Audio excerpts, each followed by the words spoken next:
Elaine, a hard-working waitress, approached a scruffy-looking man sitting at a table in the upscale restaurant where she worked. She placed the bill in front of him and said, "Sir, here's your bill." The man pushed it away and replied calmly, "Take it back." "I'm not paying." Elaine was stunned. "What? You ate all this and now you won't pay?" "I can't," he said. "I have no money." Frustrated, Elaine shot back, "Then why order so much? Do you know how much this costs?" The man leaned forward, his voice low but intense. "Because I wanted to experience sitting in a place like this, ordering freely, and I was hungry. What else was I supposed to do?" Elaine couldn't believe what she was hearing. "This is a joke, right? If I tell my boss, he'll call the police." The man raised his hands in a gesture of peace. "Calm down. No need for that. I'll wash dishes, mop floors, anything to pay this off." Elaine sighed, realizing the gravity of the situation. "Sir, to pay this bill, you'd have to work here for free for 4 days. You ordered the most expensive dish." The man leaned back in his chair, his expression softening. "So, what now? Call the police? Call your boss? Should I leave? What's your move?" Elaine hesitated, then reluctantly said, "Oh, sir, am I really going to have to use my tip to cover your bill?" The man looked shocked. "No, miss, that's your money.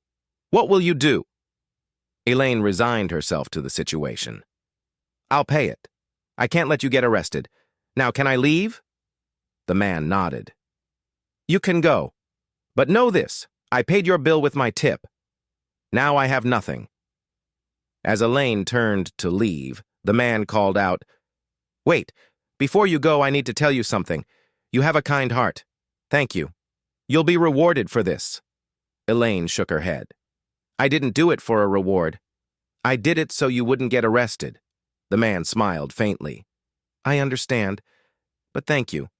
There was a time I had money, a company, fancy meals, everything. Now, I can't even pay for a meal. Life changes." Elaine softened. "Wow, sir. What a situation. But at least you're not hungry anymore. I have to go. Bye." Later, in the restaurant kitchen, Elaine's boss confronted her. "Elaine, why were you talking to that scruffy guy?" Nervously, Elaine replied, "He had questions about the food." "I was explaining." Her boss sneered. "I don't want you talking to people like him, understand? Next time, you're fired." Elaine kept her voice low. "I was just serving him like any other customer." Her boss snapped, "There's a problem. Get back to work." As Elaine walked away, she muttered to herself, "I hate this job, but I need it. Mom needs me. Stay strong, Elaine." The next day, the scruffy man returned, this time accompanied by a well-dressed woman. He smiled at Elaine and said, "Miss, this is my sister. She wanted to meet you." The woman nodded. "I hear you helped my brother. Thank you." Elaine was confused. "But my boss banned you. I almost got fired for helping you." The man looked apologetic. "I'm sorry, but we came because my sister wants to tell you something." The woman smiled warmly. "Is there any way you could get us something to eat? We're very hungry." Elaine felt overwhelmed. I don't have any money. I used my tip to help your brother. I can't help you." The man spoke softly. "Don't worry. We're used to it. One day we win, another we lose." Determined, Elaine said, "Wait. There are snacks in the kitchen. I'll get them. But eat outside, okay? I can't risk my job." As Elaine headed to the kitchen, her boss caught her. "Elaine, who said you could take food for those bums?" Elaine stood her ground. "You said I couldn't talk to them, not that I couldn't sell them food." Her boss sneered. "So where's the money?" Elaine hesitated. I paid for it.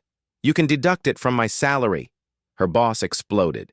"We don't sell on credit. Give me the money now," Elaine pleaded. "Boss, I haven't served anyone today. I have no tips." Her boss coldly replied, "That's your problem.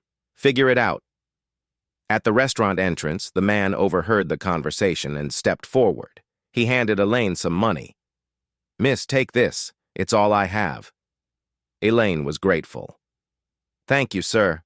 Her boss snatched the money and barked, "Clean the bathrooms now."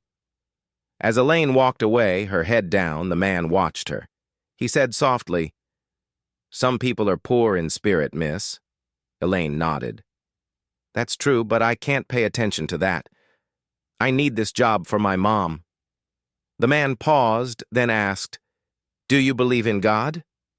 In miracles?" Elaine smiled faintly. "Yes, God gives me strength to endure this." The man nodded. "Then trust him. You'll be prosperous. Goodbye." Later that day, a wealthy couple entered the restaurant. Elaine's boss rushed to greet them. "Welcome! Please sit anywhere!" The woman pointed to Elaine. "We want that waitress to serve us." Her boss was confused. "But I'm the owner. I can serve you." The woman was insistent. "Number her." Reluctantly, the boss called Elaine over. Nervously, she approached the couple. "Good afternoon. How can I help you?" The woman smiled. "We didn't come to eat. We came to repay you." Elaine was confused. "Repay me?" The man handed her an envelope. "Here's 3,000 reais. For your kindness." Elaine was stunned. "But why?" The woman explained. "We tested you. You're a good person. This is your reward." Elaine's boss interrupted. "She doesn't deserve that." The man stood firm. "She deserves more. And Elaine, we want you to manage our new restaurant." Elaine was shocked. "Me? Why?" The man smiled. "Because you're kind. You have heart. Will you join us?" Tears filled Elaine's eyes. "Yes. Thank you." Her boss sputtered. "She can't leave. She's under contract." The man calmly replied, "She's leaving. And you've lost an excellent employee." Elaine followed them out, leaving her boss fuming. The man smiled at her. "Good deeds bring great things. Trust in God, Elaine. Your life is about to change." Elaine smiled, her heart full, as they walked away together.